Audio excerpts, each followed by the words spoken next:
to believe, as Marcus Garvey said, that it is critical that we emancipate ourselves from mental slavery.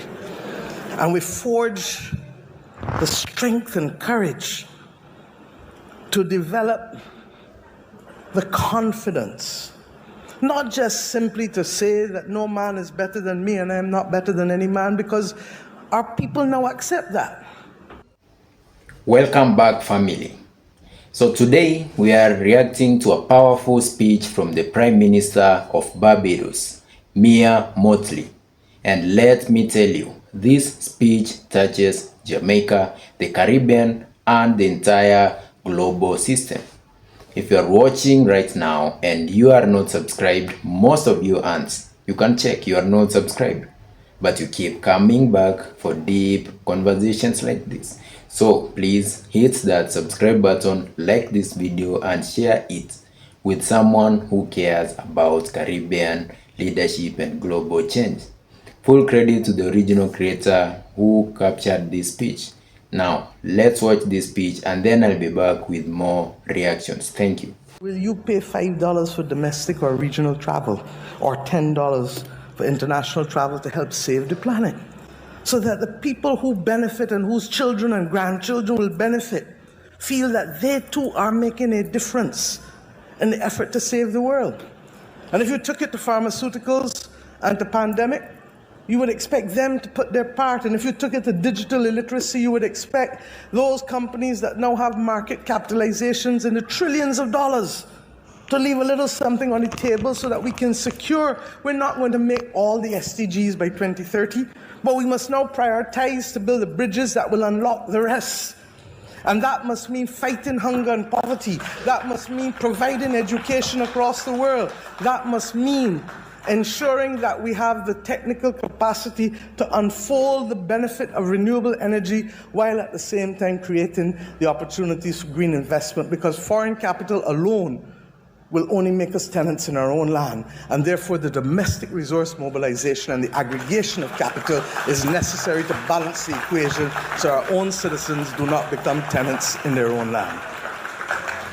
I say these things because I genuinely believe that in the same way we saw over centuries the evolution of the joint stock company, in the same way we saw over centuries the emergence of the nation state, in the same way that we recognize that this is the beginning of the end of a current world order, that we have to be prepared to recognize and to determine what are the things that are necessary to secure lives and livelihoods, people and planet, without being wed to systems that are no longer working for us and that were made in the image of people who only want to dominate and exploit. That is the spirit of Michael Manley and the word of love being practiced. I say to you today that when all of that is combined, we still have to come back home to the most basic and elemental of truths. That you and you and you and you and you and me have first always to summon the courage and to look in the mirror and to believe, as Errol Barrows said, in our mirror image. To believe, as Marcus Garvey said, that it is critical that we emancipate ourselves from mental slavery. And we forge the strength and courage to develop the confidence, not just simply to say that no man is better than me and I am not better than any man, because our people now accept that. But coming with those rights now come responsibilities, because there is no right that can exist forever without a responsibility to tend to the things. A house, this building, you leave it unchecked and unattended for, and it starts to fall. You leave your body unattended for, it atrophies. And we as a region have a duty to have mature conversations, first to begin to understand how we can reclaim the mental landscape of our own citizens, recognizing, as I did in a CARICOM Ministers of Culture meeting as a young senator in this country 33, 34 years ago, that we will never be able to stop information from flowing in unless we close down our society, and it's not practical.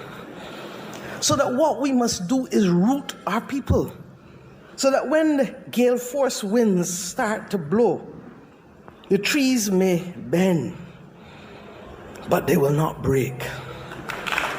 The roots are complex, and the educational system needs to be transformed to ensure, as difficult as it is, and believe you me, as I go through this process in Barbados, I know it is difficult, because nobody wants to feel as though they are on the front line of change, particularly when the change may have implications for their own household. But in the same way that a person who is a diabetic recognizes that if I don't make that decision to sacrifice a toe, I may make the foot or the leg, or worse than that, the body through sepsis at risk. We as a region need to understand that the price of freedom is also equally the anchoring of responsibility in this Caribbean region. And that in truth and in fact, we are in the throes of an inflection point, a historic movement that really, today, causes us to have to pause. And the danger is that we might be at risk of being distracted from the fundamental things that truly make a difference to our planet and to our people, and by extension, to our Caribbean civilization. The reality is that what we are witnessing, in my view, is really the dying of an old order without yet seeing where the new order will be located and how it will be framed. The Italian philosopher Antonio Gramsci wrote in his famous prison notebooks, and I quote, "The old world is dying, and the new world struggles to be born. Now is the time of monsters," unquote. And what are those monsters today? Is it the climate crisis? I don't refer it to as climate change, because there's nothing about change in the crisis that we face. It is a season of superlatives, and it's the season of the unexpected. We see it from the droughts, to the floods, to the hurricanes, to the sargassum seaweed, to so many other things that are so unrealistic. I'm accustomed to convection rain here in Kingston, not in Bridgetown. For the last 2 years, we experienced that from August to December, almost 5 days a week. While at the same time, for the first 6 months of last year, we had less than 50% rainfall of the average 30 years that went before, in the same year. The monsters are the pandemics. And we acknowledge that with the increased heat, we are likely to see new pathogens develop, and by extension, new pandemics are likely to emerge. But even as we speak, separate from that, our abuse of antibiotics, antimicrobials, has led to an extraordinary level of antimicrobial resistance that now makes that responsible for the third highest number of deaths directly and indirectly in the world, and by 2050, it shall be responsible for the highest volume of deaths in the world, reversing a century of medical progress and making simple things like going to the dentist or going in the garden or having a baby risky things if you get an infection. We have seen environmental degradation generally, but in particular degradation of our soils. And there is the belief that it will considerably impact the already threatened food security that we have as a result of the impact of climate itself, but soil degradation in and of itself will make it worse. We are seeing the collapse of ecosystems and the collapse of and further loss of biodiversity, things that we were accustomed to seeing are finding themselves removed from our environment. And at the same time, globally, we have 35 million people, refugees, across the world, fleeing wars, violence, persecution, and abject poverty, right here in our own region to across the world. The world itself is a dangerous place to be. The 1st of December, France had a government, as did Syria. Today, the 10th of December, both have been gone for a few days, one by law and one by force. We are at an interesting point. We hear of the movement against incumbents more than anything else. Some of it expresses itself in right-wing populism, some of it in the UK, left of centre. But in both instances, it's an anti-incumbent move, largely because much of what people have had to experience in this polycrisis moment in the last 5 years has made life difficult for most and perplexing for all.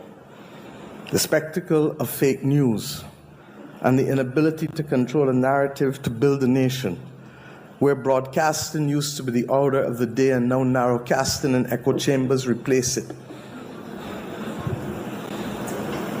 We have more than ever to determine what does love look like in this, the third decade of the 21st century. And because time limits me, I'll just address a few matters. One, as it relates to regional integration and foreign policy. Two, as it relates to the reform of the international financial system and by extension our capacity to meet the global public goods that are critical for our survival on the planet as people. And finally, the utter and absolute importance as Caribbean people of the psychological reinforcement of our cultural identity to give us purpose and to give us unity and solidarity to weather these difficult times as the New World Order finds itself emerging. May not be for a few decades, maybe as soon as the next 5-10 years. And it is slow upon us when all of a sudden, as we saw in Syria, it is immediately upon us.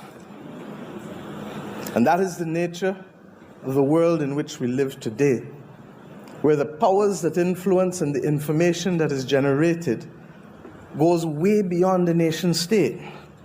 And to that extent, on this day of International Human Rights Day, one asks yourself, what will that new world order look like? And what will truly be the power of nation states? Will small states be able to survive without deep functional cooperation and pooling? Or will they become collateral victims as the world seeks to line up behind great powers yet again? Particularly if the multilateral rules-based system that we have is not allowed to work for us.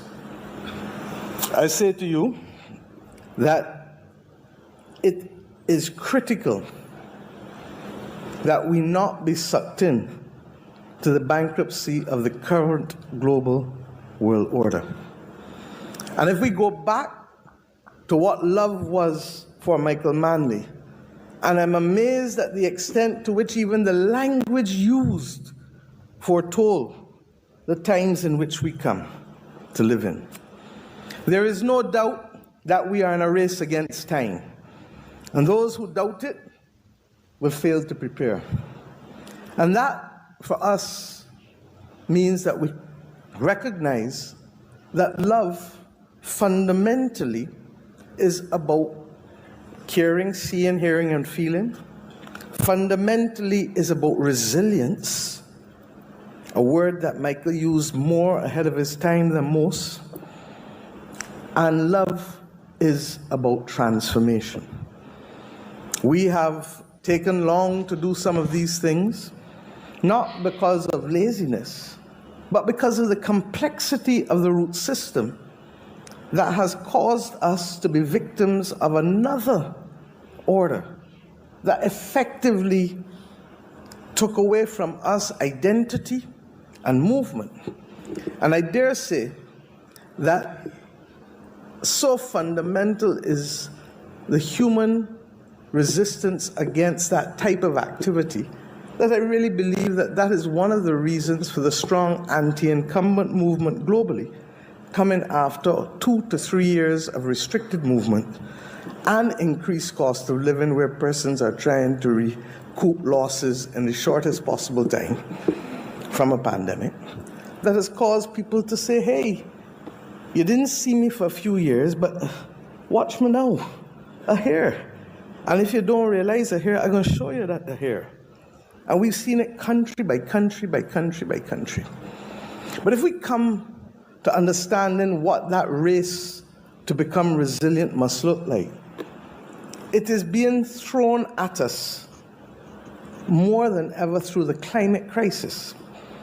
And that is why, in a very real sense, the global south, in its victimhood, has a renewed sense of solidarity, because we all know that we didn't cause the problem, and that in fact we are now bearing double jeopardy, because having been the beast of burden to enrich those who built the Industrial Revolution, we are now the first victims on the front line to the consequences of the Industrial Revolution in terms of greenhouse warming. Thank you very much for watching this video until the end. So guys, Mia Mottley starts by stating something bold.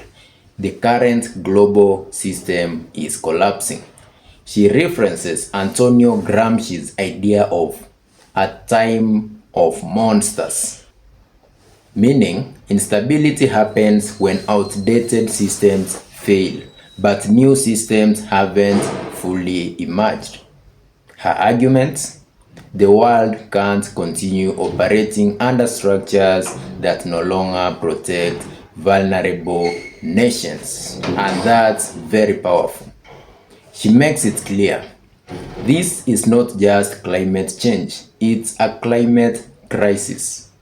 She highlights extreme weather patterns, unpredictable rainfall, soil degradation, biodiversity loss, ecosystem collapse. For small island nations like Jamaica and Barbados, this is not theoretical.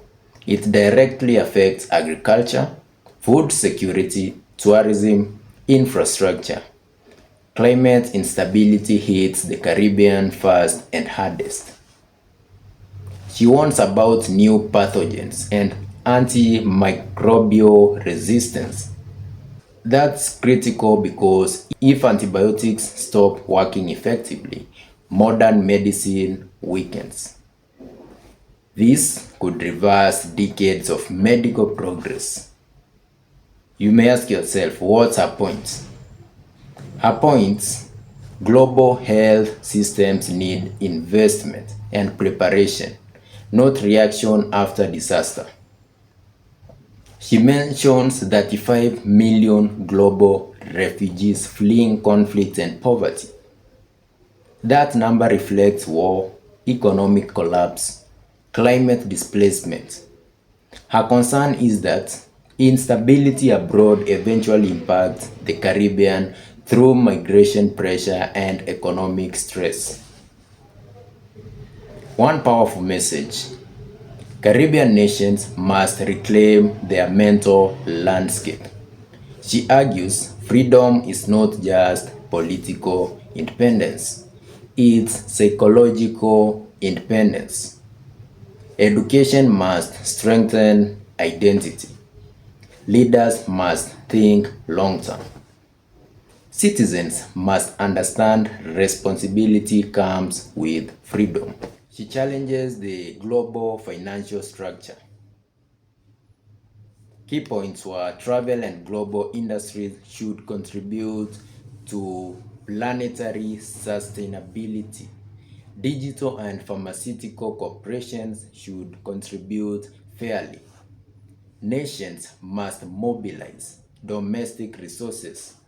Avoid becoming tenants in your own land. That's why she advocates for regional integration, reform of international financial institutions, things like stronger local currencies, economic independence. I like Mia Mottley because that's a very bold leadership language. She defines love as caring, seeing people, hearing people, feeling people, building resilience. And she connects this to Michael Manley's vision, linking governance with compassion and transformation. This part stood out because it framed leadership as service. Here's my perspective. Mottley consistently positions the Caribbean as small but strategically important, economically vulnerable but politically aware, dependent on global systems but pushing for reforms. She doesn't just criticize, she proposes solutions. It's not just talk. She proposes regional unity, financial reform, environmental action, economic independence. And honestly, leaders who speak this openly about structural change are rare. This speech challenges Caribbean leaders to think bigger. It challenges global institutions to reform. And it reminds citizens that freedom requires responsibility. Now, I want to hear from you. Do you think Caribbean leaders are strong enough to implement these ideas? Or is global pressure too powerful? Let's discuss respectively in the comments. If you are still watching, subscribe, like, and share. I'll be back with more powerful reactions. Thank you very much for watching, and I'll see you in the next one. Thank you.